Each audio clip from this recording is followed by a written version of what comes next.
सबसे अधिक यहाँ ब्राह्मण वोटरों की संख्या है। हम बात करें अगर संख्या में हम्म। तो तकरीबन 4 लाख के आसपास ब्राह्मण वोटर हैं। उसके बाद जो संख्या आती है वो यादवों की है। लगभग 3.5 लाख के आसपास यादव वोटर होंगे और उसके बाद 3 लाख के आसपास राजपूत जाति का वोट है। उससे थोड़ा सा कम भूमिहार का है, 2.5 लाख 2.5 लाख और 1 लाख के आसपास वैश्य समुदाय का भी है। तो कुल मिलाकर देखा जाए तो ये उनके लिए भी, राजनीतिक पार्टियों के लिए भी ट्रम्प कार्ड जैसा होता है कि हमें किस चेहरे को उतारना है और इस आधार पे वो ब्राह्मण चेहरा को। बक्सर लोकसभा में ब्राह्मण वोटरों की संख्या सबसे अधिक है और यही वजह है कि आज तक आप अगर शुरू से लेकर अब तक की बात करेंगे तो यहाँ पर जो सांसद हैं, मतलब ब्राह्मण सांसदों का दबदबा रहा है। और बेसिकली ये जो बक्सर लोकसभा सीट है उस समय संपूर्ण क्रांति का दौर था और उस समय 1977 में यहाँ से रामानंद तिवारी जी विजयी हुए, तो वो भी ब्राह्मण कैंडिडेट थे। ब्राह्मणों का दबदबा रहा है और यही वजह है, चाहे वो भाजपा हो या कांग्रेस हो या अन्य कोई पार्टी हो, वो यहाँ से हमेशा ब्राह्मण चेहरे की तलाश में रहती है और ब्राह्मण चेहरा ही यहाँ लगभग 1,32,000 के आसपास वोट मिला था उनको, जगदानंद जी को, और 1,32,000 वोटों के साथ वो विजयी हुए थे और उनसे मात्र 2200 वोट पीछे थे लालमुनि चौबे जो द्वितीय स्थान था। और उसके बाद ददन पहलवान भी तीसरे पोजीशन पर थे, मतलब लगभग थोड़ा सा का अंतर था, मतलब 2200 वोटों के अंतर से मात्र जगदानंद जी विजयी हुए थे। और वो एक फैक्टर है और बाबाओं का दौर है, बाबा लोग जीतते रहे हमेशा। बाबा क्यों कह रहे हैं? बाबा इसलिए कि लालमुनि चौबे भी बाबा बाबा, उनको भी लोग बोलते थे, बाबा कहलाए जाते थे। अश्विनी चौबे को भी लोग बाबा बोलते हैं और जो जगदानंद जी विजयी हुए उनको भी लोग बाबा बोलते हैं, बिजुलिया बाबा। उस समय 2009 के चुनाव में देखेंगे मात्र 2200 वोट से जगदानंद जी विजयी हुए हैं। और वहीं 2019 के चुनाव में नोटा में 14,743 मत पाना अपने आप में ये इंडिकेट करता है कि जनता कितनी क्षुब्ध है अपने प्रत्याशियों से। मतलब जहां जीत का अंतर 2200-2400 से जीत निर्धारित हो जाता है, वहां 16,700 कुछ वोट नोटा में डलना क्या इंडिकेट करता है? ये इंडिकेट कर रहा है 20% ब्राह्मण है, 18% के आसपास में राजपूत हैं, 19% के आसपास में यादव हैं। तो ऐसे ऐसे करके देखा जाए तो लगभग 4 लाख ब्राह्मण हैं और 3.5 लाख, मतलब 3.5 लाख यादव है, 3.5 लाख यादव हैं और 3 लाख के आसपास राजपूत हैं और लगभग 2.5 लाख भूमिहार हैं और 1 लाख के आसपास वैश्य हैं, कायस्थ, और 60,000 के आसपास कुर्मी और 60,000 के आसपास ही कोयली समुदाय का भी वोट है और दलित का वोट जो होगा लगभग 2 लाख है। तो बीजेपी यही अगर देखा जाए तो अगर बीजेपी को इतना ज्यादा वोट आता, 1952 से लेकर के जब से आम चुनाव हुआ है तब से अभी तक कौन कौन यहाँ पर सांसद रहे हैं? 1952 तथा 1957 की बात करें तो हम लोग बात भी किए थे, डुमराव महाराज कमल सिंह निर्दलीय चुनाव लड़े थे और जीते थे। और उसके बाद एपी शर्मा कांग्रेस के वो सांसद थे, 1962 में चुनाव जीते थे। 1967 में राम सुभग सिंह चुनाव जीते थे, कांग्रेस के ही थे। 1971 में एक बार फिर एपी शर्मा जीते, कांग्रेस के ही। और उसके बाद 1977 में रामानंद तिवारी जीते, जनता पार्टी उस समय। उसके बाद भी देखिए 1980 में प्रोफेसर के तिवारी चुनावी मैदान में उतरे और कांग्रेस के प्रत्याशी थे, वो फिर जीते।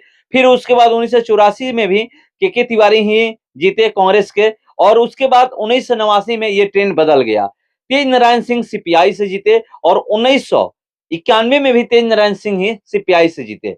मगर उसके बाद से जो यहाँ पर जीत होने लगी बीजेपी की, लगातार कंटिन्यू हम लोग बात करें तो 1996 से लेकर के 2004 तक लालमुनि चौबे बीजेपी से सांसद रहे। और उसके बाद बीच में जो एक टर्म रहा 2009 में, जगदानंद सिंह यहाँ से चुनावी मैदान में उतरे थे आरजेडी पार्टी से और वो चुनाव जीते। मगर जो वो चुनाव जीते मात्र 2200 वोटों से चुनाव जीते। उसके बाद फिर 2014 में एक मोदी लहर, उस समय से मोदी लहर ही चला और किस तरह से आप भी जानते हैं कि उसके बाद से जो वोट पड़ने लगा, मोदी के नाम पे वोट पड़ने लगा। और उस समय से लेकर के 2014 से लेकर के और 2014 में वो सांसद बने, फिर 2019 में सांसद बने, और अभी 2024 में जो चुनाव होने वाला है उस समय पता चलेगा बीजेपी किसको टिकट देती है।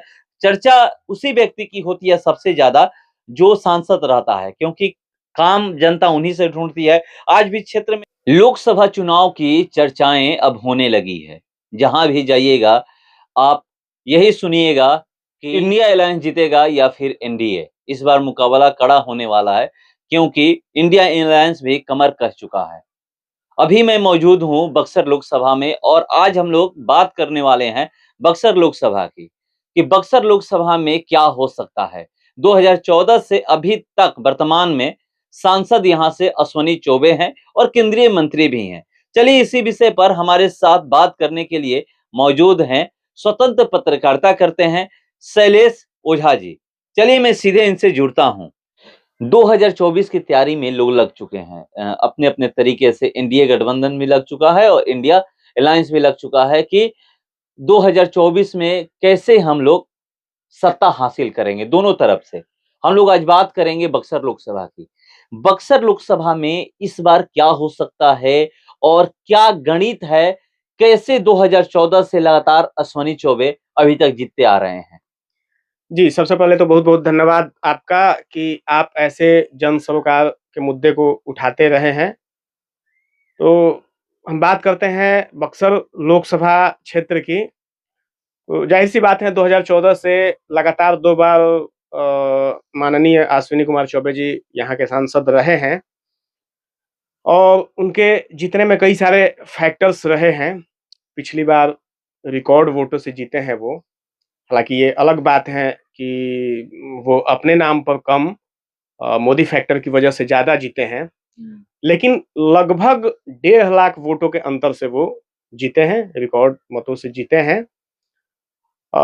लेकिन बात आज होनी चाहिए जनता की समस्याओं की और मतलब बक्सर लोकसभा में कैसे प्रत्याशी होने चाहिए, इन पर बात होनी चाहिए। अब बक्सर लोकसभा की बात करें कैसे प्रत्याशी होने चाहिए, मगर यहाँ पर सांसद की हम लोग बात करें तो ज्यादातर सांसद बाहर से ही होते हैं, चाहे आरा लोकसभा की ले लीजिए या फिर बक्सर लोकसभा के ले लीजिए। ये नहीं है कि जो भी सांसद हैं आरा लोकसभा से ही हैं और बक्सर लोकसभा के निवासी हैं। कहीं भी पूरे देश में ये होता रहा है कि सांसद कहीं और के निवासी रहते हैं और कहीं और लोकसभा से जाकर चुनाव लड़ते हैं। मगर यहाँ पर क्या जाति समीकरण है, कितने वोट किसको मिल पाते हैं। 2014 की हम लोग बात करें, 2019 की बात करें, उसके बाद 2024 आने वाला है। बीजेपी भी अपने तरीके से देख रही होगी कि 2014 में हमारी जीत हुई है, यहाँ से 2019 में जीत हुई है, 2024 में हम क्या करेंगे फिर तीसरी बार यहाँ से। जिनको भी हम चुनावी मैदान में उतारें वो सांसद बने, और वहां पर बीजेपी अभी भी कह रही है कि इस बार भी तीसरी बार हम लोग जीतेंगे और मोदी ही प्रधानमंत्री होंगे। मगर मोदी तब प्रधानमंत्री होंगे जब सांसद उनके जीत करके दिल्ली पहुंचेंगे, लोकसभा पहुंचेंगे तब। यहाँ पर हम लोग इस विषय पर बात करते हैं कि क्या यहाँ पर जातीय समीकरण है, कौन से जाति के कितने वोट हैं, क्योंकि बिहार में जाति जनगणना हो चुका है और अक्सर ये देखा भी जाता है कि बिहार ले लीजिए या उत्तर प्रदेश की हम लोग बात करें, जाति समीकरण की बात होती है कि ये किस समुदाय से आते हैं, ये किस समुदाय से आते हैं। तो यहाँ पर क्या है, तो लोग कहते हैं कि अभी तक कोई भी पार्टी अगर टिकट देती है तो ज्यादातर ब्राह्मण को ही टिकट देती है, कि यहाँ पर ब्राह्मणों की संख्या ज्यादा है, ब्राह्मण वोटर ज्यादा है। तो क्या इस बार भी ये होने वाला है? जी, बिल्कुल आपने बहुत करेक्ट एनालिसिस करा है। बक्सर लोकसभा में ब्राह्मण वोटरों की संख्या सबसे अधिक है और यही वजह है कि आज तक आप अगर शुरू से लेकर अब तक की बात करेंगे तो यहाँ पर जो सांसद हैं मतलब ब्राह्मण सांसदों का दबदबा रहा है। और बेसिकली ये जो बक्सर लोकसभा सीट है उस पर ये कांग्रेस के लिए सुरक्षित सीट मानी जाती थी। आप पुराना मतलब इतिहास उठाकर देखेंगे तो जो पहला आम चुनाव हुआ था 1952 में, उस समय तो माननीय डुमराव महाराज जो विजयी हुए थे, निर्दलीय विजयी हुए थे। उसके बाद जो नया परिसीमन हुआ 1957 में जो बक्सर लोकसभा अलग बनाया गया, तो उस समय भी निर्दलीय रूप से वो विजयी हुए, लेकिन उसके बाद के जितने सारे सांसद हैं वो कांग्रेस के हुए हैं। अगर 1977 की हम बात छोड़ दे तो उस समय संपूर्ण क्रांति का दौर था और उस समय 1977 में यहाँ से रामानंद तिवारी जी विजयी हुए, तो वो भी ब्राह्मण कैंडिडेट थे। तो हम कह सकते हैं कि बक्सर लोकसभा में हमेशा ब्राह्मणों का दबदबा रहा है और यही वजह है, चाहे वो भाजपा हो या कांग्रेस हो या अन्य कोई पार्टी हो, वो यहाँ से हमेशा ब्राह्मण चेहरे की तलाश में रहती है और ब्राह्मण चेहरा ही यहाँ थोपा जाता है। थोपा जाने से मेरा आशय इसलिए है कि अगर उन्हें लगता है कि अगर बक्सर लोकसभा में कोई ब्राह्मण चेहरा सही नजर नहीं आ रहा है, चाहे वो भाजपा हो, चाहे राजद हो या कांग्रेस हो, तो बाहर से लाके एक ब्राह्मण चेहरा थोप देती है। उन्हें पता है कि यहाँ पे ब्राह्मण वोटरों की संख्या अधिक है और यहाँ पे ये फैक्टर काम करेगा। सबसे अधिक यहाँ ब्राह्मण वोटरों की संख्या है। हम बात करें अगर संख्या में, तो तकरीबन 4 लाख के आसपास ब्राह्मण वोटर हैं। उसके बाद जो संख्या आती है वो यादवों की है। लगभग 3.5 लाख के आसपास यादव वोटर होंगे और उसके बाद 3 लाख के आसपास राजपूत जाति का वोट है। उससे थोड़ा सा कम भूमिहार का है, 2.5 लाख 2.5 लाख और 1 लाख के आसपास वैश्य समुदाय का भी है। तो कुल मिलाकर देखा जाए तो ये उनके लिए भी, राजनीतिक पार्टियों के लिए भी ट्रम्प कार्ड जैसा होता है कि हमें किस चेहरे को उतारना है और इस आधार पे वो ब्राह्मण चेहरा को चुनती हैं। तो बेसिकली ये यहाँ का राजनीतिक समीकरण है। ये राजनीतिक समीकरण है, मगर हम लोग बात करें तो 2009 में यहाँ से जगदानंद सिंह भी चुनाव जीते हैं। यहाँ से एक और डेटा हम लोग देख रहे थे, हम लोग जो बातें कर रहे थे कि जो है कि इस बार 2019 का जो चुनाव हुआ था, नोटा का भी बहुत बड़ा रोल रहा था। चौथा स्थान आया था, लगभग 16,000 वोट नोटा को मिला था। मगर 2009 की जो हम लोग बात करें, 2009 में जो जगदानंद सिंह जीते थे, मात्र 2200 वोट से जीते थे। तो नोटा क्यों लोग पसंद करते हैं? जी, अब हम बात करते हैं सबसे पहले 2009 की चुनाव की। 2009 के चुनाव में जो वोटों का समीकरण था वो छिन्न भिन्न जैसा था। मतलब उस समय लगभग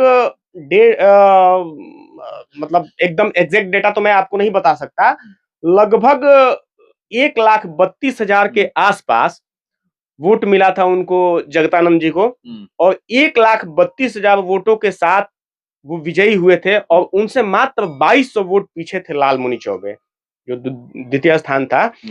और उसके बाद ददन पहलवान भी तीसरे पोजीशन पर थे। मतलब लगभग थोड़ा सा का अंतर था, मतलब 2200 वोटों के अंतर से मात्र जगदानंद जी विजयी हुए थे। और वो एक फैक्टर इसलिए भी था क्योंकि बक्सर, वैसे भी मैं पहले भी बता चुका हूँ, ब्राह्मणों का दबदबा वाला जगह है और बाबाओं का दौर है। बाबा लोग जीतते रहे हमेशा। बाबा क्यों कह रहे हैं? बाबा इसलिए कि लालमुनि चौबे भी बाबा बाबा, उनको भी लोग बोलते थे, बाबा कहलाए जाते थे। अश्विनी चौबे को भी लोग बाबा बोलते हैं। और जो जगदानंद जी विजयी हुए उनको भी लोग बाबा बोलते हैं। बिजुलिया बाबा उस समय उनको बोला जाता था। और ऐसी मतलब धारणा थी लोगों में कि भाई जगदानंद जी ने काफी विकास करा है। मतलब बिजुलिया बाबा के नाम से लोग जानते थे। बिजली का जाल बिछा रखा था अपने क्षेत्र के लिए, मतलब काफी वो थे। बट बक्सर का दुर्भाग्य रहा कि इस नाम पर वो जीते। हालांकि जीत का आंकड़ा बहुत कम था, 2200 वोटों से मात्र जीते थे वो, लेकिन मनोवांछित लाभ नहीं मिला बक्सर वासियों को। और हाँ, जो दूसरा आपका वो था, तो आपका दूसरा क्वेश्चन ये था कि हाँ, नोटा। हम बात करते हैं नोटा की, तो सबसे मुख्य फैक्टर यही है। आप 2009 के चुनाव में देखेंगे मात्र 2200 वोट से जगदानंद जी विजयी हुए हैं। और वहीं 2019 के चुनाव में नोटा में 14,743 मत पाना अपने आप में ये इंडिकेट करता है कि जनता कितनी क्षुब्ध है अपनी प्रत्याशियों से। मतलब जहां जीत का अंतर 2200-2400 से जीत निर्धारित हो जाता है, वहां 16,700 कुछ वोट नोटा में डलना क्या इंडिकेट करता है? ये इंडिकेट कर रहा है कि यहाँ के प्रत्याशी से लोग संतुष्ट नहीं है, बट वोट तो डालना है, किसी न किसी को तो जिताना है। तो ज्यादातर लोगों के दिमाग में ये चलता है, चलो यार, मतलब सही और गलत में से चुनना काफी आसान होता है कि चलो ये सही है, ये गलत है, इसको हमने चुन लिया, सही को चुन लिया। लेकिन जब दो गलत लोग हो, उनमें से थोड़ा कम गलत को और थोड़ा ज्यादा गलत को चुनना मुश्किल होता है। लोग चलो यार दे दो इनको। लेकिन 16,000 वोट नोटा में डलना अपने आप में इंडिकेट करता है कि भाई अब थोपा हुआ प्रत्याशी हमें कतई बर्दाश्त नहीं है। और ये बक्सर के लिए दुर्भाग्यपूर्ण है। बक्सर अपने आप में बहुत महत्वपूर्ण लोकसभा क्षेत्र रहा है और ये ऐसा क्षेत्र रहा है, पिछली बार भी आपसे बात हुई थी तो मैंने कहा था कि बक्सर कई सारी पार्टियां हैं, मैं नाम नहीं लूंगा, लोग धर्म के नाम पर राजनीति करते हैं, जाति के नाम पर राजनीति करते हैं, राम के नाम पर राजनीति करते हैं। मैं कहता हूँ राम के नाम पर आप राजनीति करिए। चल तो यही रहा है ना कि एक तरफ धर्म के नाम पे राजनीति हो रही है, एक तरफ जाति के नाम पे राजनीति हो रही है। देखिए, धर्म के नाम पर राजनीति हो रही है, ये तो एक अलग मुद्दा है, इस पर हम बात करेंगे। राम के नाम पर राजनीति हो रही है तो राम के नाम पर आप राजनीति करिए। मैं भी कह रहा हूं, उसको उस फैक्टर में आप जोड़िए। जैसे राम बक्सर आने से पहले क्या थे? राजकुमार राम थे, अयोध्या के लल्ला दशरथ नंदन राम कहलाते थे वो। बक्सर आने के बाद वो मर्यादा पुरुषोत्तम राम बने। तो ये पॉइंट आप गौर करिएगा इस पर कि बक्सर पहले भी शिक्षा स्थली के रूप में विकसित था। राम वहां से चलकर आए, विश्वामित्र ने उनको मर्यादा पुरुषोत्तम राम बनाया। तो आप राम से जोड़िए बक्सर को, लेकिन शिक्षा स्थली के रूप में जोड़िए। आप बक्सर को विकसित करना है तो जब राम यहाँ शिक्षा लेने आ सकते हैं तो अन्य कोई क्यों नहीं आ सकता है? लोग आ सकते हैं, आज भी आ सकते हैं। हम जब ब्रिटेन जा सकते हैं, इटली जा सकते हैं, तो हमारे यहाँ तो शिक्षा के रूप में पहले से भी ये विकसित रहा है। नालंदा विश्वविद्यालय का नाम पूरे विश्व में विख्यात है और हमारे बक्सर का मर्यादा पुरुषोत्तम राम यहाँ शिक्षा लेने आए हैं और यहाँ से मर्यादा पुरुषोत्तम राम बन के गए हैं। तो यहाँ के लोगों को इस तरीके से चीजों को टैकल करना चाहिए और यहाँ के जनप्रतिनिधियों को इसके बारे में सोचना चाहिए। पार्टियां क्या सोचती है? अगर हम लोग बात करें तो पार्टियां क्या देखती है कि सबसे पहला गणना यही न करती है कि यहाँ पर जाति किसकी अधिक है, किस जाति के लोग अधिक है, ब्राह्मण कितने हैं, भुनियार कितने हैं, राजपूत कितने हैं, लाला कितने हैं, यादव कितने हैं, या जो भी और सब लोग हैं एसटी एससी में जो भी आते हैं वो कितने हैं। सारा डेटा एनालिसिस किया जाता है कि इतना इतना है, उसके अनुसार लोग बातें करते हैं कि हाँ अब इस यहाँ से किसको टिकट दिया जाएगा। ये भी लोग देखते हैं कि हम किसको उतार रहे हैं, चेहरा कितना उसका प्रभावी होगा, यहाँ पर जनता पे छाप छोड़ेगा कि जनता चेहरा अनुसार भी वोट करेगी। ठीक है, केंद्र जब भी लोकसभा का चुनाव होता है तो लोग केंद्र में देखते हैं कि वहां पे कौन बैठने वाला है, ये नहीं देखते हैं कि यहाँ से कौन जीत के जा रहा है। सबसे ज्यादा पहला चेहरा वही देखा जाता है कि कौन प्रधानमंत्री बनने वाला है। तो इस बार जो मुकाबला है नरेंद्र मोदी और राहुल गांधी के बीच है, 2 बार से प्रधानमंत्री है और जो काम करते हैं या जो भी करते हैं बीजेपी के लोग कहते हैं, हम लोग क्या कहते हैं, बीजेपी के लोग कहते हैं कि काम करते हैं, मोदी काम किए हैं, बहुत सारा काम किए हैं। अब देख लीजिए 2014 से पहले भारत क्या था और 2014 के बाद भारत क्या है। और वहीं पर एक तरफ कांग्रेस को कहिए या फिर विपक्ष की बात करिए, वो विपक्ष का यही कहना है कि 2 करोड़ रोजगार की बातें किए थे, कहाँ दिए। वही कहते हैं कि नोटबंदी हुआ, इससे किसी को फायदा नहीं हुआ, जीएसटी लागू हुआ तो इससे किसी को फायदा नहीं हुआ। उज्ज्वला योजना में तो गैस तो मिल गया सबको, भरवाते कितने लोग हैं। तो तमाम तरह की बातें होती है कि विकास नहीं किए हैं, अग्निवीर जो लाए 4 साल की नौकरी कर दिए, बहुत सारी चीजें होती है। मगर आज भी लोग यही देखते हैं कि वहां पर मोदी, कि कौन होगा, मोदी और राहुल गांधी में हमें किसको चुनना है। यहाँ पर अगर बक्सर लोकसभा की हम लोग बात करें तो बक्सर लोकसभा में अभी कुछ दिनों से देखा जाए तो लगातार लालमुनि चौबे हुआ करते थे सांसद, उसके बाद एक टर्म के लिए आए जगदानंद सिंह, उसके बाद अभी कंटिन्यू 2 बार से बीजेपी के हैं अश्वनी चौबे हैं। अश्वनी चौबे को बहुत ज्यादा वोट मिला था, लगभग कितना डेट। यहाँ पर बक्सर लोकसभा में कौन सी जाति की कितनी संख्या है, कितने वोटर हैं, ये बताइएगा। तो ये तो जैसे मैंने पहले भी जिक्र करा है कि लगभग जो है 20% ब्राह्मण है, 18% के आसपास में राजपूत हैं, 19% के आसपास में यादव हैं। तो ऐसे ऐसे करके देखा जाए तो लगभग 4 लाख ब्राह्मण हैं और 3.5 लाख मतलब 3.5 लाख यादव है, 3.5 लाख यादव हैं और 3 लाख के आसपास राजपूत हैं और लगभग 2.5 लाख भूमिहार हैं और 1 लाख के आसपास वैश्य हैं, कायस्थ, और 60,000 के आसपास कुर्मी और 60,000 के आसपास ही कोयली समुदाय का भी वोट है और दलित का वोट जो होगा लगभग 2 लाख है। तो बीजेपी यही अगर देखा जाए तो अगर बीजेपी को इतना ज्यादा वोट आता है तो यही यादव तो आरजेडी को ही वोट करते हैं। आज भी लोग कहते हैं, बीजेपी के लोग भी कहते हैं और ये लोग कहते हैं कि यादव जो है आरजेडी को ही वोट करेंगे। मगर बीजेपी अपने आप को यही देखते हैं ना कि ब्राह्मण इतना परसेंट है, राजपूत इतना परसेंट है, भुनिहार इतना परसेंट है, कायस्थ इतना परसेंट है। 4 जाति को लेकर के चलती है कि इतना-इतना है। उसके बाद और जाति को भी लेकर चलती है कि हम अगर कुछ कर रहे हैं, काम कर रहे हैं, विकास कर रहे हैं, तो शायद मुझे वोट कर दें। मगर एक सवाल यहाँ पर ये भी है कि बक्सर लोकसभा में 6 विधानसभा है। 6 विधानसभा में कितने बीजेपी के विधायक हैं और कितने महागठबंधन के विधायक हैं? देखिए, बक्सर लोकसभा के अंतर्गत 6 विधानसभा हैं। 4 बक्सर जिले की विधानसभा सीटें हैं, डुमरांव, बक्सर, ब्रह्मपुर और राजपुर। तो और 2 जो हैं, एक रोहतास जिला का और एक कैमूर का, दिनारा और रामगढ़। और ये जो जितनी सारी 6 की 6 सीटें हैं, वो सारी की सारी राजद गठबंधन के पास हैं। पिछले चुनाव में 2020 का जो विधानसभा चुनाव हुआ था, तो इसमें 6 की 6 सीटें जो हैं, वो राजद गठबंधन को मिली हैं। लेकिन हम बात करते हैं 2019 के लोकसभा चुनाव की, तो आप देखेंगे कि अश्विनी चौबे 1.5 लाख से ज्यादा, लगभग 1,65,000 के मत के अंतर से वो विजयी हुए हैं। और ये भी एक फैक्टर है कि इन सारे 6 के 6 विधानसभाओं में उन्होंने लीड करा है। हर विधानसभा में उन्होंने जो मतलब अपोनेंट पार्टी थी, उसको मतलब बीट करा है। यानी कि लोकसभा का फैक्टर है वो अलग है और विधानसभा का फैक्टर अलग है। तो यहाँ सीधे मतलब लोकसभा की जब हम बात करते हैं तो वहां अश्विनी चौबे नगण्य हो जाते हैं, जीरो हो जाते हैं। वहां बात जब भी होती है वो मोदी बनाम राहुल गांधी की होती हैं। और ये फैक्टर अटल बिहारी वाजपेयी के टाइम से चल रहा है। उससे पहले हम लोग मतलब जो भी वोटर हैं, वो अपना सांसद चुनते थे, अपना विधायक चुनते थे। आज के टाइम में लोग प्रधानमंत्री चुन रहे हैं, सांसद विधायक नहीं चुन रहे। आप उठा के डेटा उठा के देख लीजिए, मतलब ज्यादातर जो जीत होती है, उसमें सारा फैक्टर जो होता है वो प्रधानमंत्री कैंडिडेट के रूप में, मोदी बनाम राहुल। तो देखिए कैसे होता है जीत, और यहाँ हम लोग डेटा वाइज बात कर रहे थे कि क्या और कैसे है। और मैं आपको एक चीज ये भी बता दूं कि आपको ये कहा जाता है, ये पूरे बक्सर लोकसभा की हम लोग बात करें तो ब्राह्मण और यादव बहुल्य क्षेत्र है और यहाँ पर मुकाबला उन्हीं के बीच होता है।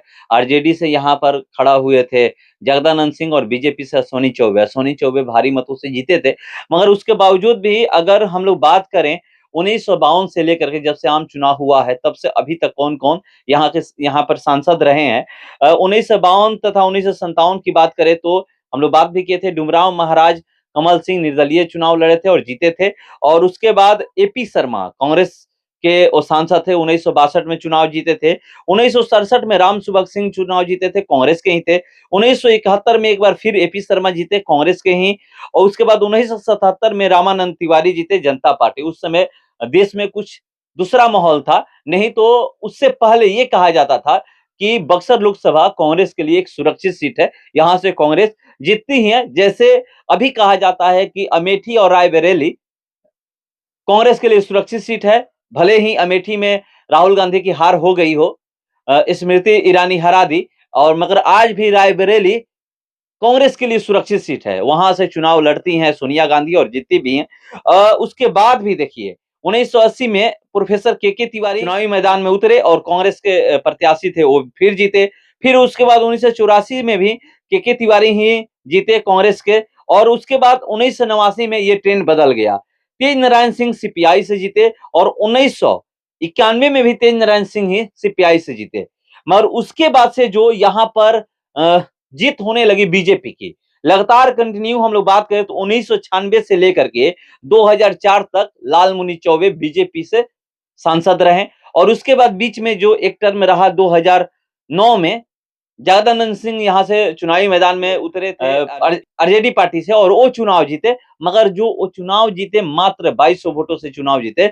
उसके बाद फिर 2014 में एक मोदी लहर, उस समय से मोदी लहर ही चला और किस तरह से आप भी जानते हैं कि उसके बाद से जो वोट पड़ने लगा, मोदी के नाम पे वोट पड़ने लगा। और उस समय से लेकर के 2014 से लेकर के और 2014 में वो सांसद बने, फिर 2019 में सांसद बने और अभी 2024 में जो चुनाव होने वाला है उस समय पता चलेगा बीजेपी किसको टिकट देती है। चर्चा उसी व्यक्ति की होती है सबसे ज्यादा जो सांसद रहता है, क्योंकि काम जनता उन्हीं से ढूंढती है। आज भी क्षेत्र में जाइएगा तो बात करिएगा तो चर्चा उन्हीं की होगी कि वो कितना काम किए हैं, क्या बीजेपी उनको टिकट देगी या नहीं देगी। अगर बीजेपी टिकट उनको देती है तो ठीक है, नहीं देगी तो कौन इस बार चुनावी मैदान में उतरेगा। बहुत सारे ऐसे प्रत्याशी हैं जो प्रयास कर रहे हैं कि हमें टिकट मिले बीजेपी से तो हमें मिले। अभी आरजेडी की कोई बात नहीं कर रहा है। आरजेडी के जो भी लोग हैं मन ही मन बनाए होंगे, भले पार्टी से मिले कि हमें टिकट मिलना चाहिए, हमें मिलना चाहिए। मगर जो ये चर्चाएं हैं, मैं बात कर रहा हूं, एक आखिरी सवाल हम लोग ले लेते हैं कि अश्विनी चौबे का टिकट कटे या न कटे ये बीजेपी तय करेगी, ये हम लोग तय करने वाले नहीं हैं। मगर ये भी देखा जा रहा है कि बीजेपी की तरफ से बहुत सारे ऐसे लोग हैं जो लगे हुए हैं कि हमें टिकट मिले तो हमें मिले। मैं भी बहुत लोगों को कवर करता हूं, ग्राउंड पे ही रहता हूं और देखता हूं कि बहुत सारे लोग कहीं कैंप करते हैं तो कहीं कुछ प्रोग्राम करते हैं, कहीं किसी के शादी विवाह में आते जाते हैं, और जब चुनाव नजदीक होता है तभी ये सब होता है, उससे पहले बहुत कम ही दिखता है। ऐसे तो जो नेता है वही नेता रहते हैं जो शुरू से, नहीं तो ऐसे लोग दिखते हैं। तो यहाँ पर क्या ऐसा लगता है कि इस बार बीजेपी किसी स्थानीय को टिकट दे सकती है, या फिर बीजेपी 2 बार से ये जीते हुए प्रत्याशी हैं, इन्हीं पे एक बार फिर से भरोसा करके इन्हीं को टिकट देगी? देखिए, टिकट बँटवारे में तो कई सारे फैक्टर होते हैं। बात अगर हम टिकट बँटवारे की करेंगे तो ये तो मतलब पार्टी तय करेगी किसे टिकट देना है, किसे नहीं देना है, कई सारे फैक्टर होते हैं। जैसे कि जातीय समीकरण भी होता है। अभी आपने कहा कि अलग-अलग प्रकोष्ठ इसीलिए बनाया जाता है, अल्पसंख्यक, पिछड़ा प्रकोष्ठ, फलाना-ढिमकाना, तो इस तरीके के कई सारे फैक्टर होते हैं। और धर्म आधारित भी फैक्टर होता है। बक्सर की जो जनसंख्या है 17 लाख के आसपास है, उसमें 15 लाख तो मतलब हिंदू धर्म के हैं। तो वो सारे फैक्टर होते हैं, उनके आधार पर तय किया जाएगा कि किसे टिकट दिया जाए, किसे नहीं दिया जाए। लेकिन बात करते हैं हम जनता की, तो जनता के मन में तो ये सवाल उठता ही है। हम बात करते हैं अपने गाँव रघुनाथपुर की, मैं रघुनाथपुर का वासी हूँ, तो अभी आप जाएँगे तो देखेंगे, अभी आप आए होंगे, तो देखा होगा कि मतलब फाटक कितनी देर के लिए बंद रहता है। जब से यहाँ ट्रेन दुर्घटना हुई है, तो मतलब कार्य चल रहा है, कार्य प्रगति पर है और घंटों जाम लगा रहता है कार्य के सिलसिले में। मतलब ओवर ब्रिज के लिए यहाँ पे 7 साल से लोग इंतजार कर रहे हैं और अभी ओवर ब्रिज का डीपीआर भी नहीं बना है। तो मेरा कंसर्न यही है कि यहाँ की मतलब जनता का भी क्वेश्चन है, जो जिसे भी प्रत्याशी बनाया जाता है, चाहे वो पिछला प्रत्याशी है, तो उनसे क्वेश्चन करे। जो सांसद हैं, पिछली बार जीत के गए हैं, या जो विधायक हैं, उनसे जनता का क्वेश्चन होना चाहिए कि भाई आपने क्या किया है? पिछले 5 साल में आपने क्या किया है? घंटों लोगों को जाम की समस्या से जूझना पड़ता है। आप किस मुँह से आए हैं वोट लेने? जो अभी शादियों का सीजन चल रहा है, जाएँगे लोग, जाएँगे बहुत सारे लोग। तो ये तो मतलब फर्स्ट थिंग हो गया। दूसरा थिंग ये हो गया कि मतलब पार्टियों को भी ये तय करना पड़ेगा कि हम किसे चुनावी मैदान में उतारें। और बक्सर की बात करते हैं तो बक्सर लोकसभा में एक चीज़ें ये भी हैं कि जब आपके बगल में काम थोड़ा सही तरीके से हो रहा हो, मैं किसी का नाम नहीं लेना चाहूँगा, बट अगर आपके बगल बगल के लोकसभा क्षेत्र में बढ़िया काम हो रहा हो, आप अपने लोकसभा में कितना भी काम करा लीजिए, आपकी तुलना उससे होगी कि आपने क्या किया है। आपने क्या किया है ये मैटर नहीं करता है, बगल वाले ने क्या किया है उसके कंपैरिजन में आपने क्या किया है, ये चीज़ें तो ये क्वेश्चन तो उठेगा ही। और कई सारे लोग हैं टिकट की कतार में। हम चाहेंगे कि बक्सर को इस बार स्थानीय कैंडिडेट मिले, स्थानीय उम्मीदवार मिले, योग्य मिले, पढ़ा-लिखा मिले और जिसके अंदर एक डेडिकेशन हो, एक ज़िल हो कुछ करने के लिए, अपने लोगों के लिए। तो उम्मीद है कि इस बार पार्टियाँ इस स्तर पर जाकर उम्मीदवार तय करेंगी। अगर नहीं तय करेंगी तो नोटा का संख्या आप देख ही रहे हैं पिछली बार, अब चीज़ें उलट-पुलट होने में देर ये नहीं बात लगेगी। बोले हैं यहाँ के निवासी होने की वजह से बोले हैं। हाँ जी, हाँ जी। तो देखिए जो आखिरी लाइन बोले हैं यहाँ के निवासी होने की वजह से बोले हैं, मगर हम लोग चर्चा कर रहे थे पूरा बक्सर लोकसभा को लेकर के। बक्सर लोकसभा में कितनी जनसंख्या किसकी है और क्या हो सकता है। मगर इस बार देखते हैं, इंतजार करते हैं, ग्राउंड पे चलेंगे तो अपने आप को पता चलेगा कि हाँ, यहाँ से जनता किसको इस बार भी लाना चाह रही है, क्योंकि जनता ही सबकी मालिक होती है और ये लोकतंत्र है। लोकतंत्र में कहा भी जाता है कि जनता ही मालिक है। इंतजार करते हैं। और मगर यहाँ पर अभी कि वर्तमान में हम लोग ये बात करें तो ये जो बक्सर लोकसभा है, जिस तरह से पहले कांग्रेस ये सोचा करती थी और कांग्रेस कहा करती थी कि ये बक्सर लोकसभा कांग्रेस के लिए सुरक्षित सीट है, उसी तरह बीजेपी अब ये सोचती है और ये कहती है कि बीजेपी के लिए भी ये अभी वर्तमान में कुछ दिनों से सुरक्षित सीट बन गया। 2009 को छोड़ दे तो उससे पहले भी बीजेपी के सांसद थे और 2014 से भी बीजेपी के ही सांसद है। 24 का इंतजार हम लोग करते हैं, कौन सांसद बनता है और किनके-किनके बीच यहाँ पर मुकाबला होने वाला है। फिलहाल इस खबर में इतना ही, बने रहिए हमारे साथ। नमस्कार।